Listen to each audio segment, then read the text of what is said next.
नेपालको उत्तरी भूभागमा अर्थात् चीनसँग सिमाना जोडिएको नाका कोरला नाका भनेर चिनिन्छ।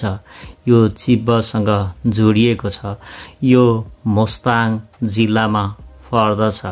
यो जोमसङबाट कोरला नाका 115 किलोमिटरमा पर्दछ भने यो समुद्री सतहदेखि 4660 किलोमिटरको उचाइमा पर्दछ।